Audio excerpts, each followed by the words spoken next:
샬롬, 여러분 반갑습니다.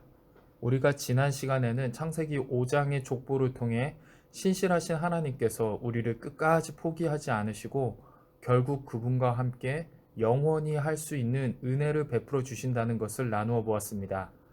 오늘은 창세기 6장에서 8장에 걸쳐 나오는 노아의 홍수 이야기를 통해 은혜를 나누어 보고자 합니다. 하나님께서는 하나님의 형상대로 사람을 창조하셨습니다. 그리고 그들에게 복을 주셨습니다. 그러나 그들은 하나님의 말씀을 저버리고 스스로 하나님이 되고자 했습니다.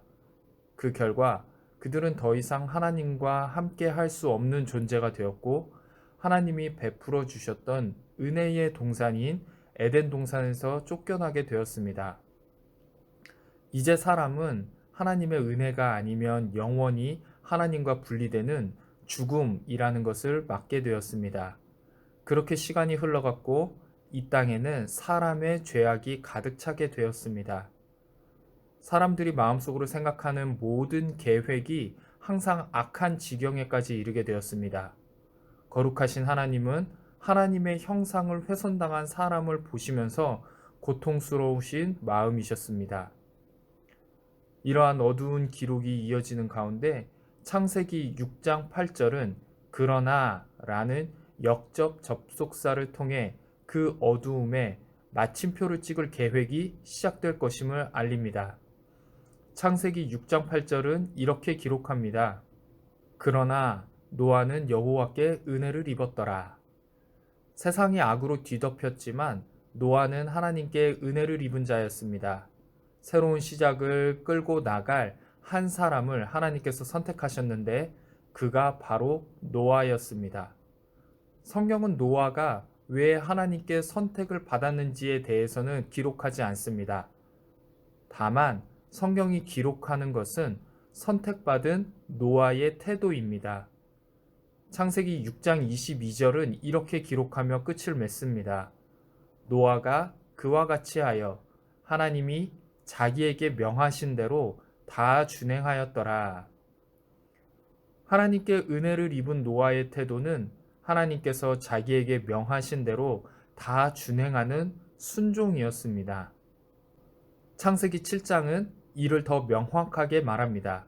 창세기 7장을 이끄는 중요한 구절이 있는데 그것은 바로 여호와께서 명하신 대로입니다. 7장을 요약하면 이렇습니다. 하나님께서 노아에게 노아와 그 가족들이 다 방주로 들어가라고 하셨다. 노아가 여호와께서 자기에게 명하신 대로 다 준행했다. 하나님께서 노아에게 명하신 대로 동물들도 방주로 들어갔다. 하나님께서 노아에게 명하신 대로 모두 들어가니 하나님께서 방주의 문을 닫으셨다. 홍수가 지면을 쓸어버리니 노아와 그 방주에 탄 자들만 남게 되었다. 그리고 창세기 8장은 비가 그치고 땅에 물이 줄어들고 노아와 그 가족들이 방주에서 나오는 것을 기록합니다. 6장에서 8장까지를 이끄는 프레임을 단어로 정리하면 이렇습니다. 은혜, 순종, 구원, 새로운 시작. 이 노아의 홍수 이야기가 창세기를 처음 접한 출애굽 2세대들에게는 어떤 의미로 다가왔을까요? 출애굽 2세대. 그들 역시도 하나님께 은혜 입은 자들이었습니다. 애굽에서 평생 종살이나 하면서 벽돌 구워서 성읍 건축에 동원되어야 하는 처지였지만 하나님께서는 그들을 모세를 통해 구원해 주셨습니다. 그리고 더 이상 종이 아닌 하나님의 자녀로 하나님의 선택된 백성으로 불러주셨습니다. 창조주의 소유, 그것이 곧 이스라엘 백성들이었습니다. 하나님은 그들을 통해 열방에 하나님을 나타내고자 하셨습니다. 그래서 이스라엘 백성들을 택하시고 그들에게 복을 주시기를 원하셨던 것입니다. 그런 그들에게 요구되어지는 것은 무엇입니까? 그것은 바로 하나님 말씀의 전적인 순종입니다. 순종의 결과는 무엇입니까? 순종의 결과는 구원이었습니다. 출애굽기 2세대는 가나안 땅 정복 전쟁을 앞두고 있었습니다.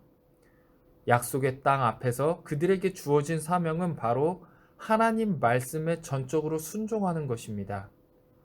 하나님께서 하나님 말씀에 전적으로 순종한 노아를 홍수 가운데에서, 죄악이 가득한 세상 가운데에서 구별하여 구원해 주시고 새로운 역사의 주인공을 만들어 주셨던 것처럼, 이스라엘 백성에게도 하나님의 말씀에 전적으로 순종할 때 죄악이 가득한 가나안과의 전쟁에서 구별하여 구원해 주실 것이며, 그 이스라엘 백성들을 통해 하나님의 새로운 역사를 열어가실 것을 이야기하고 있는 것입니다. 그럼 이 이야기가 2020년을 살고 있는 우리에게 주는 메시지는 무엇이겠습니까? 우리 역시도 하나님의 은혜 입은 자입니다. 하나님은 예수 그리스도를 통해 이 세상의 구원 계획을 세우셨고, 내가 원해서가 아닌 하나님의 주권적인 선택으로 저와 여러분을 선택하셨습니다. 그리고 예수 그리스도를 알게 하셨고 믿게 하셨고 하나님의 자녀, 곧 하나님의 백성이 되는 은혜를 베풀어 주셨습니다. 그럼 그런 우리들에게 요구되는 태도는 무엇이겠습니까? 그것은 바로 하나님 말씀에 전적으로 순종하는 것입니다. 내가 취할 말씀만 취하는 것이 아니라 전적으로 하나님 말씀에 순종하는 것입니다. 하나님을 사랑하고 이웃을 사랑하라는 그 말씀에 순종하는 것입니다. 내 마음과 뜻과 정성과 목숨을 다해 하나님을 사랑하고 내 이웃을 내 몸과 같이 사랑하는 것, 그리고 그렇게 살아내는 것, 그것이 바로 하나님께서 우리에게 요구하는 태도입니다. 그럼 그 결과는 무엇이겠습니까? 하나님께서는 노아를 통해 새로운 역사를 시작하시길 원하셨던 것처럼, 하나님의 말씀에 순종하는 하나님의 자녀, 하나님의 백성들을 통해 새로운 역사를 시작하시기를 원하십니다. 세상과는 구별된 하나님의 나라를 세워가기를 원하시는 것입니다. 그래서 하나님의 뜻이 하늘에서 이루어진 것 같이 이 땅에서도 하나님의 뜻이 이루어지기를 원하시는 것이며, 그 사명을 우리에게 부여하신 것입니다. 사랑하는 여러분, 오늘도 우리 각자 있는 자리에서 하나님 말씀에 순종하고자 발버둥 칠 때, 내가 있는 곳에서부터 하나님의 나라를 확장해 나가고자 하는 노력을 해 나갈 때, 하나님께서는 그 사람을 통해 새로운 하나님의 역사를 시작하실 것입니다. 우리 모두가 이 역사의 주인공이 되길 주님의 이름으로 소망합니다.